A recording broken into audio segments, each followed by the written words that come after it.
Hi, Philip. Hi, hello. Thank you very much for being our sponsor this week.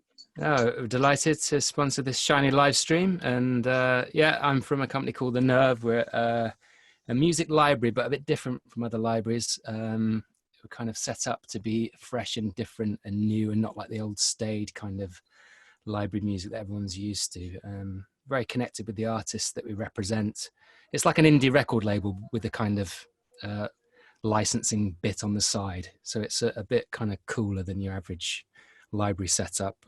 I'll post the link to the website in the chat, but go and have a look. And very reasonable rates and licenses that cover one-off license fees, and the music's really top quality stuff. And I think one of the things I was doing a pitch recently, because we work with the ad industry and broadcast as well, and is that the music it's authentic. As I say, we're really in touch with the composers. The company really looks after the composers. They're all shareholders in the company, so the artist is not getting screwed, for want of a better word. I didn't know you did that. That's great. Yeah, it's a really strong point of the company ethos, and I think we need to talk about it a bit more.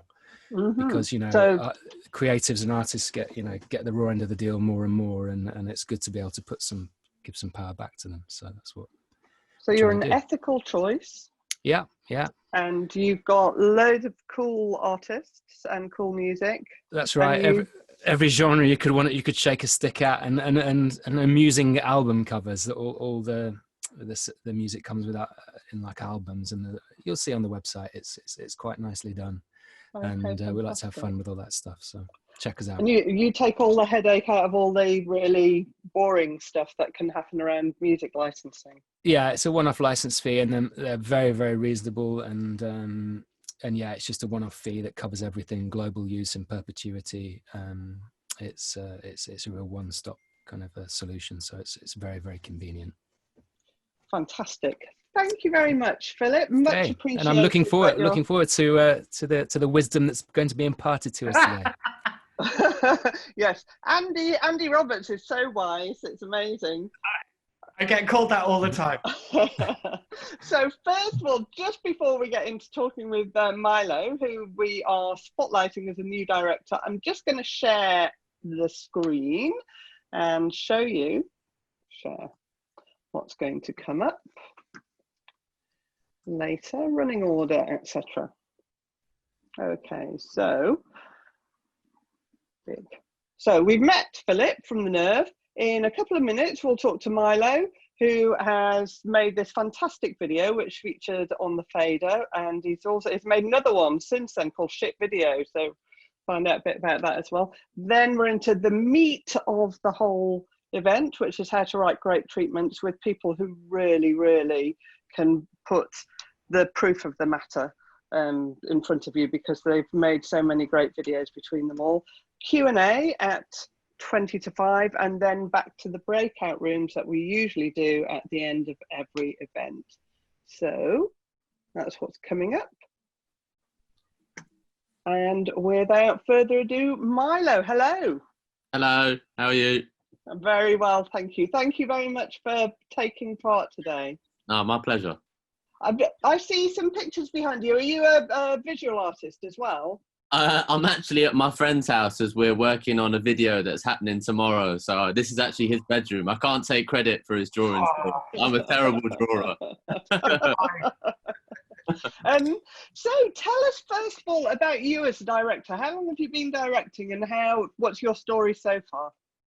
So I've been directing since I was about 17. I'm 23 now, and like I was kind of starting off working with musicians and friends in my local area, and from there, some of them have started to build a bit of a cult following in certain situations, and then it's kind of snowballed, and now I'm working with bigger clients and bigger labels, etc. And it's kind of come up in a quite organic way, to be honest. So self-taught.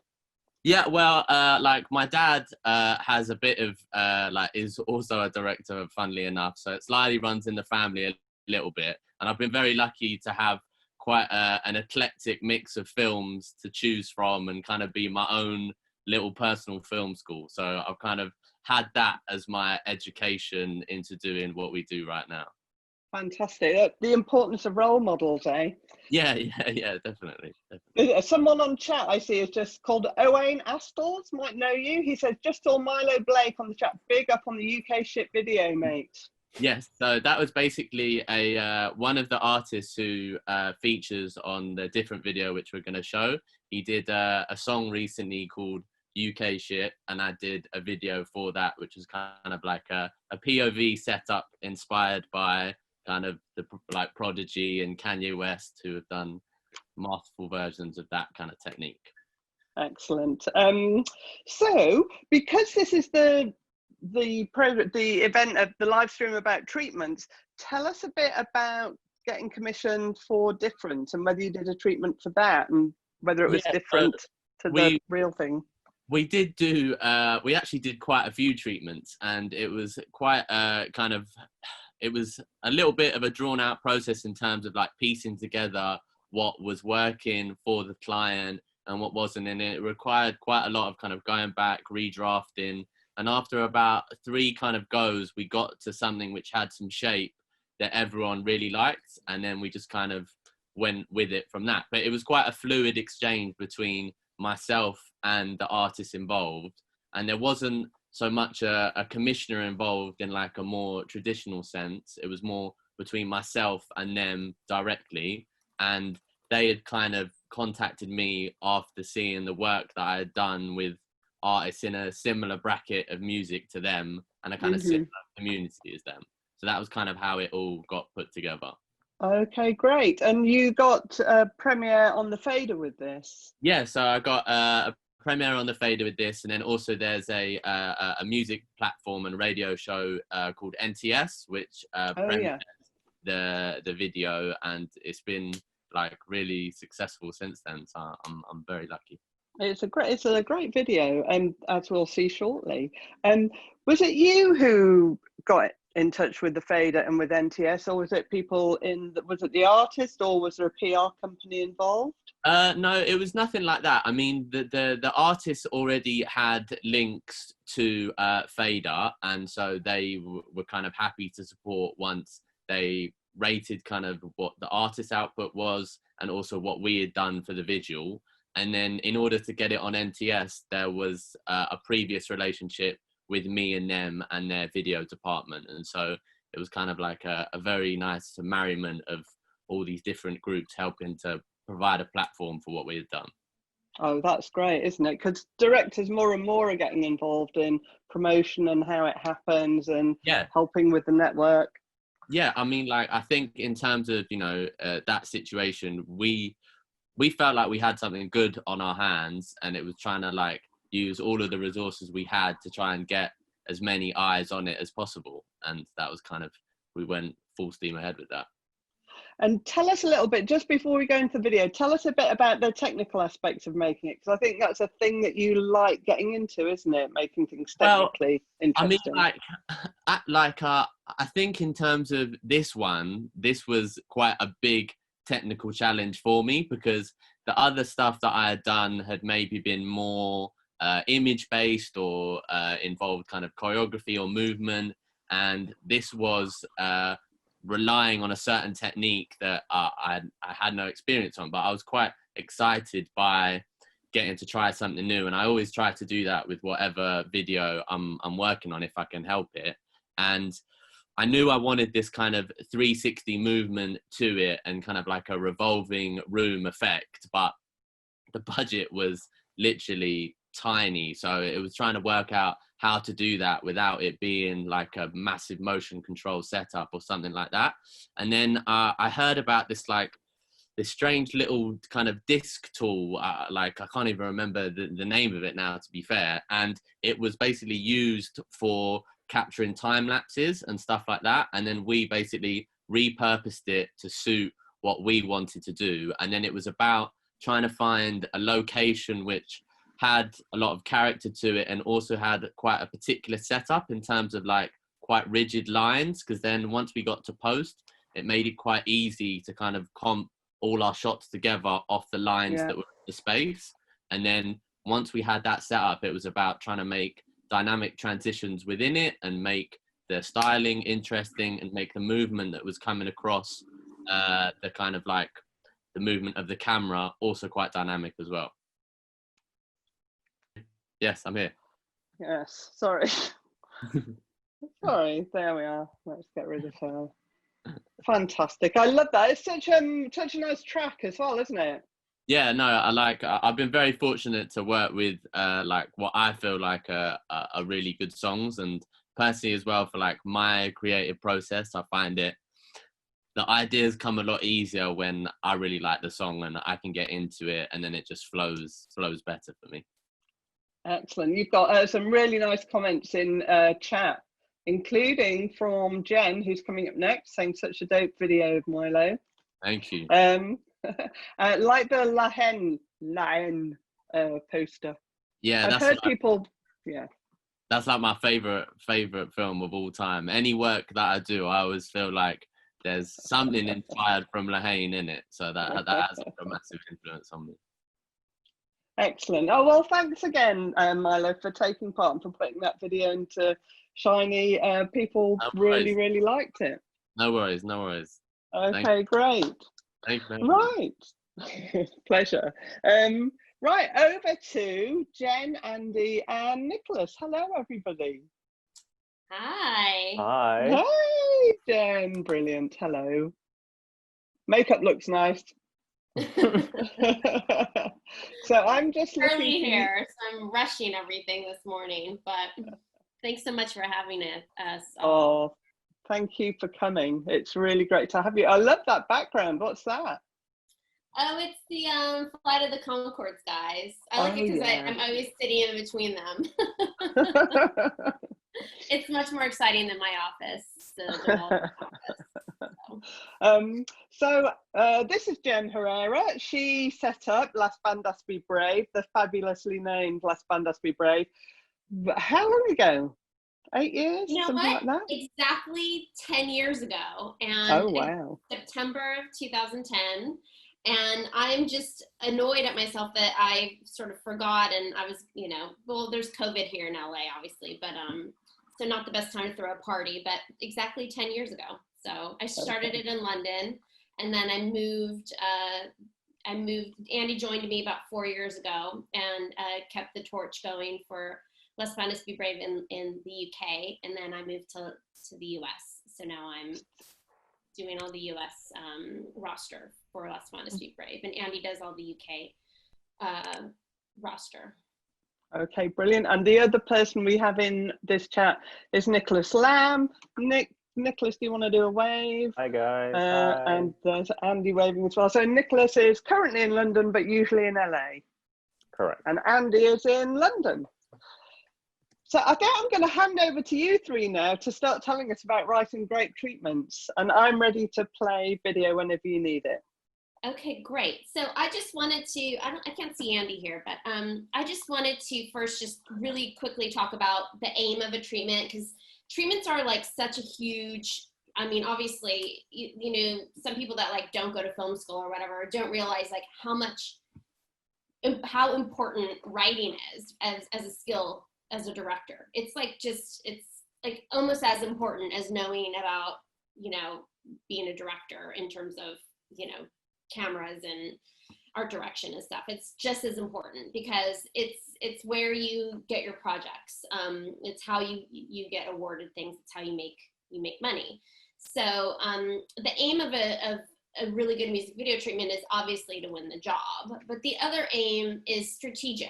It's also just like, if you're sort of a long shot, the aim is to get you in the room so that people know you and want to work with you, and to get people excited about you when they're like, oh, well, maybe not on this one, but I really like that idea, or I really like the way, I like the way the person thinks. It's a way to establish yourself like as a brand and as a director when you're like leaving an impression with someone with a treatment. The problem is that, you know, with music videos as opposed to commercials, they normally have 3 people writing. In music videos, you know, they could have they can have 15, 20 people writing. So it's hard to make like a huge impression on someone when, you know, when they've got 20 treatments to look at. So I guess that's the main thing, is to kind of stand out a little bit. You know, that doesn't always happen with music videos, but it's, you know, sometimes when they're just going out to everyone, that's, you know, and again, there's still not a wasted opportunity. There's still, the aim of your treatment is still to make an impression, and even if it isn't, you know, to win the job necessarily, but obviously to win the job is the main focus. So Nicholas, did you want to add to that, or Andy? Yeah, Nick's in a really good position for this, because like, I know that when I start, I've been repping for about 4 years now. And I remember doing my first day with you, Jen, because Jen kind of got me out of all that and into repping. Like, it's a long story. But anyway, I remember working with Jen for half a day and thinking, God, I wish I could go back and do all of my treatments again, because I was a writer. I'd written for the magazines like Dazed and Confused and all of this, and it still didn't prepare me for writing a treatment. It's about what, so it's probably a good question for Nick. Like what Jen just said is like, you've got so much to do and you want to make a connection, but you don't give them too much. People hate to read, basically. And it can be difficult for a new director to know what to put in, what to take out. And Nick can probably speak really well to this, you know, because with him, he's a lot younger. It's been recent. Nick, what do you think? Like, how did you approach treatments? And when you see a brief now, is it different than when you saw a brief 5 years ago? Do you skim it now and think, yeah, or, you know, because I know I do. Well, I mean, obviously I had a lot of help from you and Jen. Briefs are, you have to kind of take them with a grain of salt, right? Because I try to adhere to them, but sometimes you'll see a brief and you'll pitch to it and you don't get the job, and you see the video come out and you're like, wait a minute, that's nothing like the brief. So I think for me, I always try to write something that I think is cool, that if I got the job, I would want to make. So if the brief is like, we want a pure performance video that's like super glossy and, you know, etc., I'm going to try and steer it in a kind of a certain way that I feel is me, because ultimately that's your voice, right? And that's what it means by your brand, is your voice, your point of view. So don't try to be all things to all people, right? I think the more specific you are, then that's how you stand out more. And like Andy said, I mean, treatments are so visual. It's a visual medium. So try to tell a story with the treatment, right? Have the images kind of, if someone were to not read whatsoever and they were just if they can kind of be like, oh, I get it, then I think that's the aim. Yeah, so I think, you know, yeah, the aim is definitely to put your stamp on it. But I think, like, you know, so you get a brief in and then you're looking at it, and the approach to, I think, making something a good treatment as opposed to a bad treatment is, the main thing you want to do is, like, you want to get in the room, and you want to get in the room. And what I mean by, you want to get whoever's reading your treatment into the room. So you want to be able to, like, have them look at it and be like, and they could just skim through it. It could be 3 pages or it could be 30 pages, but it just needs to be like where they can flip through without reading it and feel like they already understand the idea to a certain extent. And then they'll go in and read after that. But that first, you have to understand that people are reading on their phones now. They're reading on something this big. So what do they want? They don't want like a lot of words. They want like pictures. They want to look through, and then they'll go back and read it if it looks interesting. And of course, I hope that they read everything, but that's just like the main thing. And another thing that I have to say is that, and Nicholas does this, is he does visual video treatments that literally almost always hit it out of the park. If we don't get the job, we at least get on the phone with like the artist or the management almost after every time he does that. Like, I'd say 50-50. Like probably, is that, do you think that, Nicholas? Probably 50-50? I think so. I think the video pitches really seem to cut through the noise. Because you have the song on it, and if, like, when the chorus hits, you only want to give 90 seconds. You don't want to give too much. Sorry for cutting you off, Jen. I'm sure I'm going to tell them everything you're about to, but no more than 90 seconds. If anything more than that, we'll get bored. you just like, there's something magical about hearing the track while you're seeing the idea a bit. And also it means it forces you to stop using words like "we cut to" or "the camera moves up the hallway as we open." We don't care about the camera. You know, like it forces you to use very little words and just show images with the music on it. And people can understand that. You have to remember that people hate reading. And they are, and as Jen says, they're reading on their phone now. They are, you know, at the back of the bus, like whatever. It's like people don't want to read. Also, if you have to take 20 pages over your idea, you haven't got an idea. If it's if you can sum it up in like 5-10 pages, like you've probably got a good idea. Do you know what I mean? Like when they start waffling on, or I see the page count is 20 pages, I'm like, I already know there's no idea here. And they're trying to fluff it up with like camera angles and stuff like "we cut to" and there's an aerial shot. We don't want to hear about an aerial shot. Also, the manager probably has never been to film school, doesn't know what an aerial shot is. Like, you know, we don't want to hear all that. Anyway, sorry, I've had a bottle of wine. I'm on a bit of a rant. Jen, carry on. No, I do think sometimes, you know, when I'm saying 20 pages, I'm not saying 20 pages full of text. I'm saying like, you know, most treatments are anywhere between 2 and 10 pages long. And what I think also makes a good treatment is when they can, when maybe you're just writing everything in the first paragraph or the first few lines, you get the gist of, you get the idea, and you can say like, oh, this is the idea of the guy, you know, and just, you know, this guy in his like late 70s dancing to the track, just like, and it'll be like, you know, that's it. And you're like, oh, okay, that's the Lonely Boy video or whatever. Like, I do think that it's, you know, sometimes the best videos are the ones that are just like, you could sum it up really quickly in the first paragraph. And then the rest is just like, oh, this is sort of how we're going to approach it or whatever. There's different types of videos. You know, you've got narrative videos, and you're going to want to approach obviously like narrative videos different from this performance videos. And I do think, you know, with narrative, I do think there is, you know, Andy says we don't care about the, you know, going through like a corridor shot, but I do think for narrative, like you might want to add in, you know, a few little elements that like does bring me into a room. I could read that and understand like you're kind of moving towards the artist or whatever, and that stuff is sort of interesting. It's not, you don't always want to leave out all the details, but I do think, you know, too many details gets a little bit boring, and also like certain just film jargon, sorry, it is like you're going to lose certain people. You're going to lose marketing people, stuff like that. So I think a good treatment is really just like getting the audience into the room and being like, okay, like I've got it. This is dope. This is cool. Yeah. Like I love this. Like, I got a treatment a few days ago that was 4 words.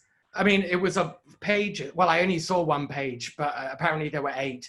But I knew it within 4 words. Basically, when I summed it up in my mind, I was like, oh, okay, so it's this rapper as this character in this movie. That's genius. Like, I was excited. I was like, and everything else I read in that treatment didn't really sink it. Like, yeah, it's all fluid. You know, it's like nice ideas and we could use that or maybe not. But the essential idea was great. And whether they go for that or not, that's up to them. Don't beat yourself up about it, you know, but you can sum that up in like half a page and you're done. And the rest is like, you know, if they want more, they'll come back. You know, that's the thing. If they want more detail, they'll come back. Don't give it to all of them don't give them everything like crane shots and angles and on the first draft, on the first pitch. Because you want to get, as Jen said, you want to get everyone in the room, marketing people, the president, the you know, head of marketing, the band. None of these people have been to film school. They don't care what whatever rig is, Infinity Rig, you know. So bring them all in with Infinity Rig. What's that? I learned that one. But if it's a good idea, then you can dress it up when you get into the production of it. You know, oh, we want a performance like a bit like this based on that. You know, if it's a good idea, it'll support that conversation. Can we actually show, people are asking if it's a similar to a sizzle reel. Can we show Nicholas an example, Nicholas's example? Sure. Oh shoot, I don't know if I have a video pitch. Oh, if he means a sizzle reel, you know when directors send you sizzle reels of their work? I hate that. I've never watched one. Yeah, no, it's not a, the question I see it, it's not a sizzle reel. It's, so you're taking 60 to 90 seconds of the track, the actual song you're pitching on, and you are cutting together existing footage that you've pulled from YouTube or Vimeo to kind of, yeah, it's like a mood film to show them this is what the video would look like if I did it. It could be stills. Ideally, it's actual footage that you're ripping from the internet. So you're cutting scene. That's what the video pitch is. But if you've got a budget of like 10 grand, don't show us shots from Interstellar. Right. You know, keep it real. Yeah. Yeah, because what's going to happen if you put in, Interstellar or Spartacus, like with thousands of extras, what's going to happen is people are going to just think this person can't do this. They're not serious. Yeah. They're not serious. And that's another big note that we have to tell you. It's like halfway through a treatment when anyone at the label is reading it, or us, or whoever needs to say yes, there's gonna be a point where they think, okay, the crowd, like in COVID times, like, hey, we've got a massive party crowd, and we're looking at it going, that sounds like a problem. The fact of the matter is, the label might get 10 ideas in for a track, but they will only show the artist the ones that are not going to cause them a ball ache. So they're not going to show them anything that isn't doable, that they don't think the producer's up to snuff, or they don't think the director, if they think the director's being overambitious, like, make it doable. If you can sell it that this is actually doable, like, that's a big tick to the label, because they've got 10 other jobs going on at the same time. They don't want to get hung up on this one 15 grand video, whatever it is, because you've been, and then the first question is, can we have more money? It's like, well, what's the idea? Right. Like, and that's up to you. Does that make sense? Like, yeah, I think what I'm saying is that I think that there's a fine line here between, like, what Nicholas is saying is when he gets a brief in and he wants to, like, kind of put an idea in that's him and it has his stamp on it. And I think that's important. But the other thing that you have to do is, in your mind, the trick is also remembering that you're making something for this artist who, you have a career, let's say, of 20 years, 30, 40 years of being a director. This artist, if they get dropped after their one album, that's it for them, so they need something for them. Like, you want to put your stamp on it, but at the same time, it needs to be something that, like, is them and their style. And you have to, like, research them. You have to see what they're all about. So you have to understand that someone's not going to go way too out of their comfort zone on any of their videos, because they really need to, like, especially when they're new, they really need to establish who they are as an artist. And so it is about, like, kind of putting your stamp on it, but it's also about,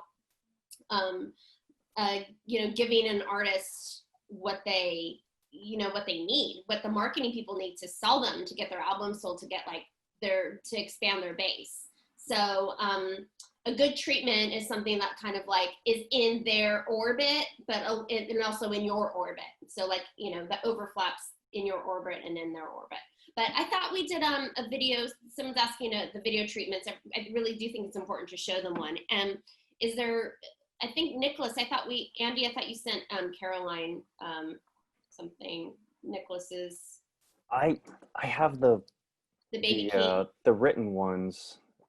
I've got a written. Could we go with that? I do have that one. Am I able to show that, Jen? What's it for? Which one? The Riley one right now. Yeah, I don't see one. I've got a narrative one as well, but I don't have a video one ready. But let me. Yeah, I guess the whole point is these video treatments are really effective, but they're really kind of time consuming to do. So you have to really be skilled as, like, an editor to do this. So I think we should show that, but I also think we should also let people know, like, the straight ahead, like. Yeah, and I'm seeing a few comments on here saying, hey, should we always do video treatments? No, there isn't always time. Sometimes the track demands it, where you just think, God, if I could sum that up in 90 seconds with a few images. Like, sometimes you don't have time to do a video treatment, or the track is locked, so you have to record it on your phone and then use that as the bed. You can't be too precious about it. I did that recently. I recorded a locked track off my phone and then put that as the bed on a video that was then protected by password, you know, and it worked. It got me a meeting, you know, it got us the job. I mean, the idea was nothing like that. It then morphed, but it got us in the room. But sometimes it depends on I know it's an annoying question because it's not a binary thing, yes or no. And some people are asking, I can see in the comments, like, should always be video? Sometimes. Well, if it can, I don't see why not. Like, if they're like master editors, then I think that's a great approach. And if you're realistic about the footage you're using and things like that, you know, that's where you can run into problems. It's like, you know. It's also strategic because, like, let's say, so Milo, for instance, doing videos for his friends, he doesn't necessarily need to do video treatments. Like, you know, when you're friends with the artist or you're like, you know, doing their second video or something, you already have like a level of trust there that you just need to, like, you know, write a few paragraphs and put a few visuals out. And like, literally, you know, you could do that in like a half hour. Like some of our like really big name directors, I'm not, you know, aiming this chat towards them because they barely even need to do anything at this point. They write a few paragraphs and do like a few visuals, and they've been doing videos for so long and their reels are so good that they just get jobs and they don't even put a lot of effort into treatments. We're talking about people who really need to, like, you know, are trying to really move their career up a notch and go from, you know, C level to B level, you know. Go ahead, Caroline, sorry. So Nicholas has sent his video treatment over. Do you want to play it or do you want to get into some of the others? Yeah, play it. Okay, here we go. Go, Nicholas. So good. I'm cutting together existing footage that, you know, matches the editorial pace, the style, how I would want to do the video, you know, for the track. So, I mean, a secret that I do is, you know, YouTube, I have a specific account that every time I see a music video I like, you know, you like it. Same with Vimeo. And so it's easy to go back to your liked list and you can see all the videos you liked, and you can kind of, that's an easy way to be like, oh yeah, I like this video for this reason, this video for this reason. And you have kind of your hand-picked, curated short list that you can draw from whenever you're needing to pull footage. Yeah, so that specific video visual treatment mood board film that Nicholas did, he wrote an actual treatment and then he put that link in the treatment. And then I actually, as a rep, I actually pulled it out, put it into the body of the email so that like the commissioner would see that there was a treatment, but like click on that first, just so they can, you know, outside of the treatment, just be like, hey, like look at this first, so that they're looking at it and then they already have an idea of knowing like, oh, what this idea is going to be, and then they go straight into the treatment and they read it and they look at it, and that's just like, but that's already enough to like get them really excited. And of course, you know, it's a huge 6-figure job, and he's flying to London to shoot it from LA. So, you know, I think it's, for certain jobs, it's really, you know, if you really want to stand out, it's a great way to do that. But when you don't, I think it's, when you're not going to do a video treatment, I do think, again, that's like the number one, if you can do that. And also some people are asking about directors like talking through a video treatment, like just camera to them and talking it through. You know, it's funny, like I don't think I've ever gotten one of those sent to me from any of my directors. One. You've gotten one? I've only seen one, and it was Vaughan Arnell doing it for Robbie Williams, and they'd already made 5 videos together. And Vaughan was a terrible writer, but he had a shorthand with the artist, so he could say, all right, cuz I'm gonna put you on a bus or whatever, and he would believe him. But if that was coming from nobody, like someone that they didn't know, would that work? And not everyone has Vaughan Arnell's kind of charisma or whatever. So like yeah. So I've never seen anyone else do that. Yeah, I mean, he's like an incredible director. And again, that's exactly what I'm saying about like certain established directors. They don't need to do much. They just need to like write a paragraph. They can put a camera to them and be like, hey, this is my idea, and they'll win it. But I do think for people who are trying to build their reels, like Nicholas's video is the perfect example of like cutting something together with the music. And when you're looking at that with the music, it's much more powerful. But it's like, oh my God, like everyone wants to, they're like, that's exactly what, and the artist looks at it, that's exactly what I want to do. And then they read the treatment. And then I guess I just want to also show really quickly Millicent's treatment. Or Andy, do you have another? I think it's. Oh, yeah, I want to show one as well. A treatment that's just like a treatment to everyone. Okay, I have a really good narrative one. If everyone can see that, hang on. Are you on my? Does everyone see this? Yeah. Yeah. All right. So this was a narrative, which is the one word is the worst word in my life. I hate narrative. You know, to have to read and understand. Don't give me that shit. Give me Hype Williams. But I thought this one actually works. Like, this was amazing. Like, for someone, remember who's reading this. Now, that's the important thing to everyone to take away from this.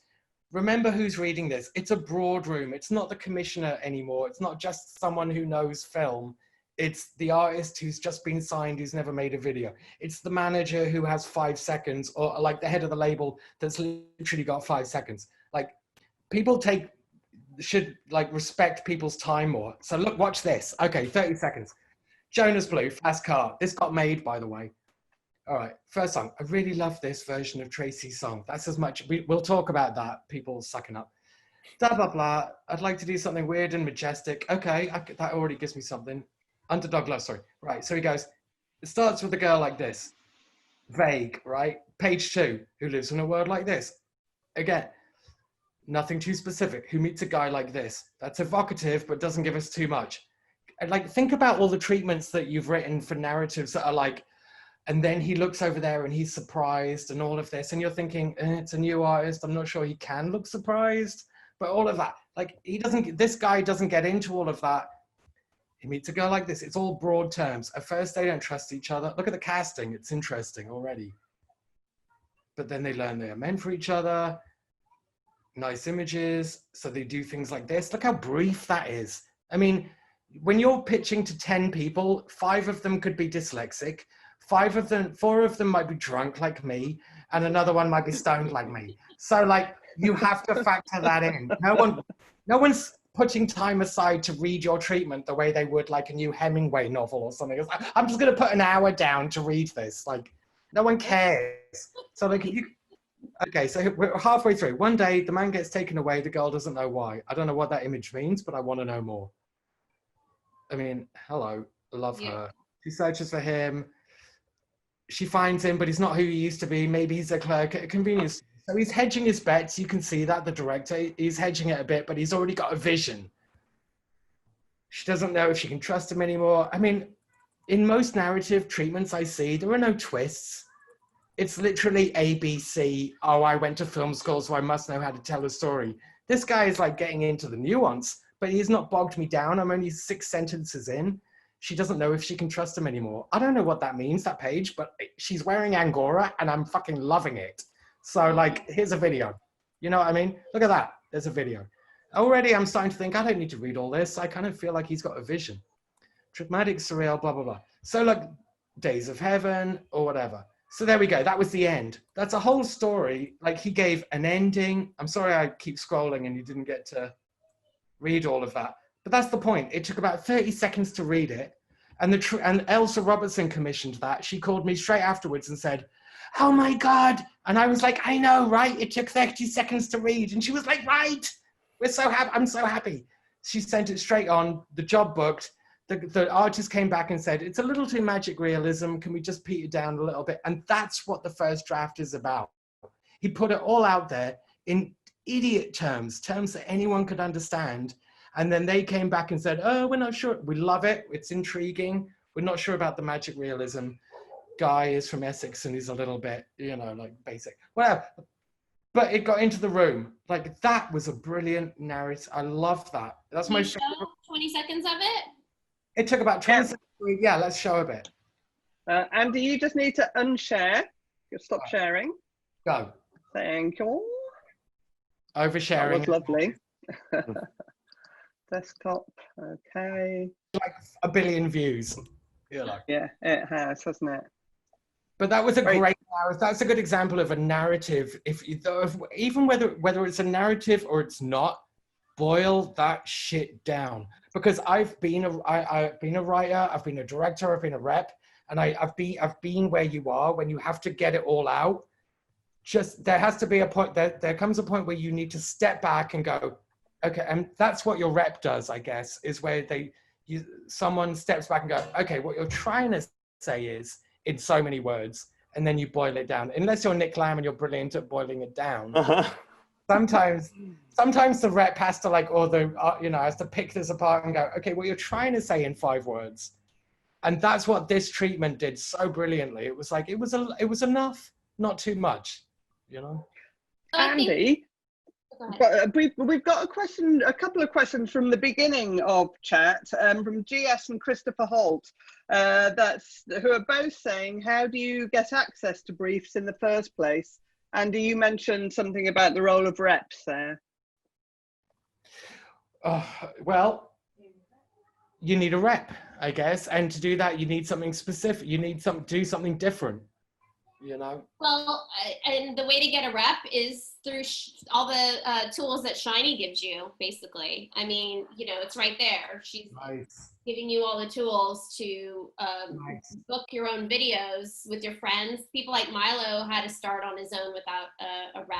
And that's how I did it. I used to go out to showcases with my flatmate who worked in the industry, and I used to go out to showcases and go up to artists at the end of the night and go, do you want a video for 10p?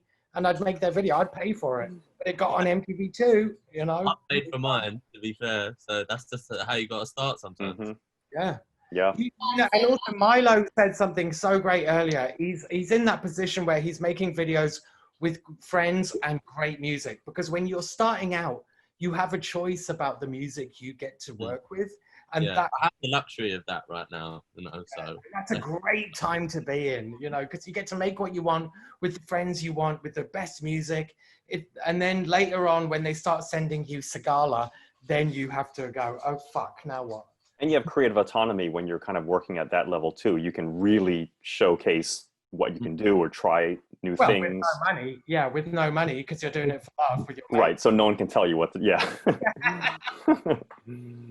So really quickly, I just want to answer one more thing, that, and then I want to ask, there's maybe go to questions. But the other thing is, what's a bad treatment? Really quickly, I just want to talk about this very quickly. But a bad treatment is one that you read and you have, and people that read it have no idea what they just read.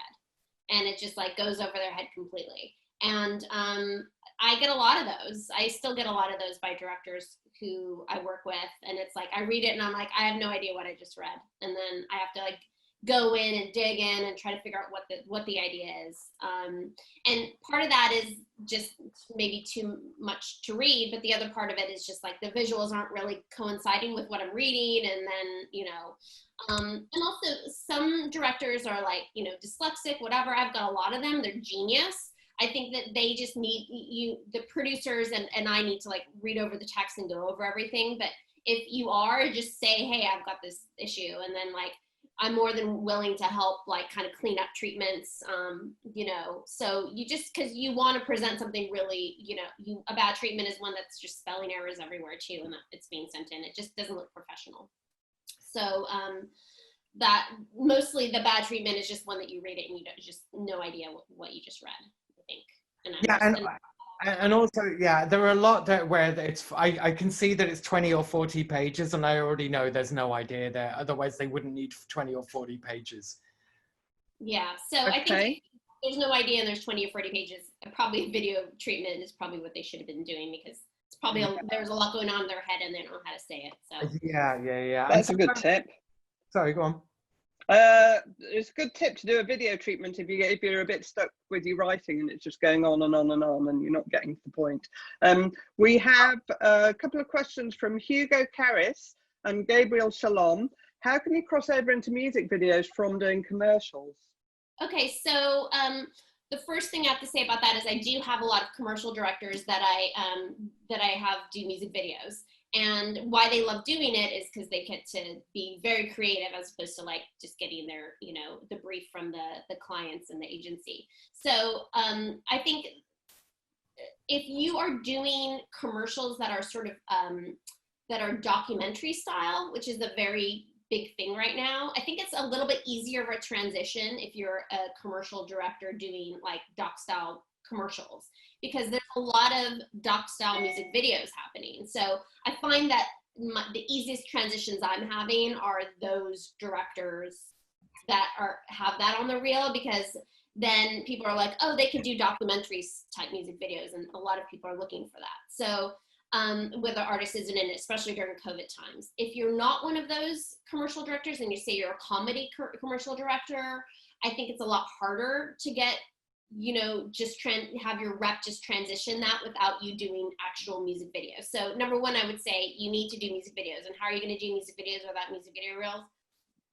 Without music videos? Yeah, it's what all the things we're saying about everyone else. It's starting from scratch. It's looking at these shiny events. It's going to these shiny events whenever that happens again with, you know, without COVID. It's getting, having your friends, any artists that you know, doing the videos for them for 10p, and it's building your reel, because music video people have to look at music videos. They have to see something. If it's not fashion films, and if it's not like documentary style or something, it needs to be similar to what, it needs to translate to the music video world, whatever you're showing. So I think that's, you know, and so I think the hardest thing, if you're just doing like, you know, commercials for like Purina or something, I think that's like forget it. Don't even show that stuff. Just start from scratch, show music video, like make some sort of musical video, fashion films. Yes, it's not enough to show us a Volvo commercial and it looks super pretty that was shot by like a 20 grand a day DP and then say, oh, I'm a director. I see a lot of video of reels from commercial directors, but all these commercials are like super sanded out, bland, kind of Samsung, Volvo, which is beautiful, gorgeous, shot by a Swedish DP, but in music videos, it's all about the idea. And sometimes I find with the commercials directors, it's like, well, that's great. You know how to like hire a great DP and shoot a car, but do you have an idea? So I'm a little skeptical. Hands up. Sorry, I know we're going over, and I'm letting us do that because I'm sure people are really getting a lot out of this. I'd really like to make the most out of Nicholas while we have him, because we do have his treatment for Snake Hips and Jessica Lynn. It did get an immense amount of coverage in the trade press. And I think while you're here, it will be, and I know we're not going to be able to show everything that we wanted to, but if we could at least get that in, that would be great. Would that be okay? Yeah, you want me to share the screen and then just run through it real quick? Yes, please. Okay. Share screen. Classic video. Desktop. Share. Here we go. Can everyone see this? Yeah. Okay. So yeah, this is a recent video I did that was anime, but the idea was it's narrative, and I approached it the same way that I approached any treatment, really. So it's, you know, I start with a concept. I do like to use a lot of images normally, but I like to make them stand out more on the page instead of kind of cramming a ton of images that say the same thing. So you know, so I pull these images kind of from animes that I knew of, but the same would apply if it was live action. In this particular case, I also included a pitch video link.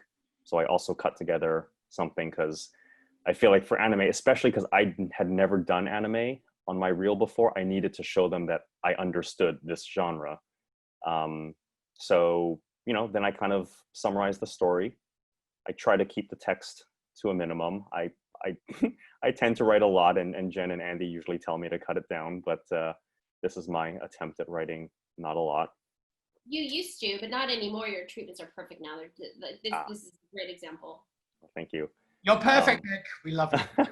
So yeah, so these images are kind of telling the story, and then what I like to do is explain a little bit, you know, in layman's terms, how I would execute it. So in this page, I'm talking about different anime studios that I knew of that could do the job. But if it was narrative, you know, or if it was live action, then without getting super technical, I would say, oh, well, there's this location in LA and there's this post house I've worked with, or just so that they know I can pull it off within the budget. Right? Yeah, That's super bring it important. back to the beginning. We make it believable.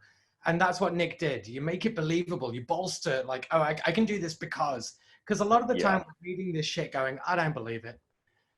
Because a lot of the time these labels don't get to pull it off because people overpromise. So like Nick's good at like, no, I've got this. Like, this is how we're going to do this. So Look how short the text was on those pages. Like, and just real quick, let me also show. So here's a live action one I did for Monster X. Nominated for VMA this year at the MTV Awards, by the way. So very little text, right? Just big images. You kind of already know, okay, it's a boy band, it's a group. Okay, you know, I'm gonna shoot some close-up stuff, so that's why I have an image like that. You know, I'm talking about kind of transitions. So, you know, at a glance, you're kind of like, okay, well, it's two different images, but you know, there's a body, there's a head. Okay, so you're kind of getting it. Here's kind of the story, but also trying to represent the color palette, you know, the vibe, the tone, the location, you know, cars. So yeah, I really try to find images that they stand out, but they're also not like stock footagey or Pinterest too much. So I like screenshotting a lot of things that I see because it's a bit more cinematic. That's a good issue. We should bring that up. Pinterest. Yeah, the color and the tone. So when I'm looking at, that's what I'm talking about bringing people into the room, is I'm looking at this and I know exactly what it's going to look like in an overall lighting, tone, color way. That's so important. Yes. And what you're saying about not using the sort of stock footage stuff, it's like some people will put like the writing, you know, and then a cop enters and blah, blah, blah, you know, whatever. And then they show a picture of Getty Images of like a cop, you know, with like holding like a thing. And it's like, you don't want to, you know, it ruins everything when you're taking someone out, then you take me out of the room into Getty Images. Like, you know, yes.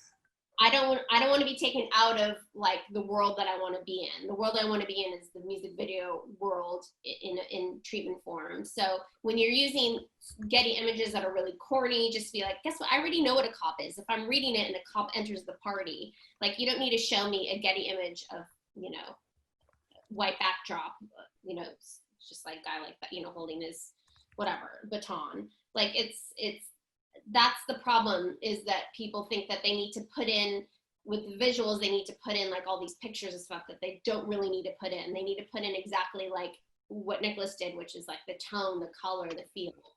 And I'm sure when Milo did the video treatment for that video that we just saw, if he did, because those were his friends, they were all black and white, it was all like Lahane, you know, that's the room we're in, and that's what the room that they bought into. So, you know, so that's, yeah. So that's exactly. That is also absolutely fantastic. Obviously we could have gone on a lot longer, but much longer than we promised. Well, what I'm going to do now is kind of close it down, but set up the breakout rooms for people who want to stay and hang out in the breakout rooms. If you've never done them before, hope that you get into a room with Andy. I don't know what that means. A breakout room. Yeah, we're going to enjoy it. You end up with random people in a breakout room. You can chat to each other with your voices. Don't feel that you have to come and do this. You can leave now if you want to. So I'm going to say thanks to everyone. I'm going to say thanks very much to Philip. Thanks for being here on behalf of the Nerve, and thanks for telling us about that. Thank you very much. Okay, great. Pleasure. Thank you, Milo. Great video. Still really love it. Thank you, Nicholas. Really useful stuff. Thank you, Jen and Andy. You're just such experts and such nice people and so generous. So thank you very much, everyone. About you, Caroline. Thank you so much. Like this is such a huge source for every director that I seem to have, is like, you know, learn something from all the things that you've been doing the past 15 years or whatever, which is through all your endeavors. And I just want to say thank you for being like such a source to our music industry. Thank you very much. Okay, off we go to the breakout rooms. So we are going to. Well, if you find yourself in a breakout room and you just really hate it, there's a little button you can press called leave. And that'll bring you back here. I'm drunk. I've got like a good 10 minutes in me. If anyone wants to. All right. Off we go. Okay. Open all rooms.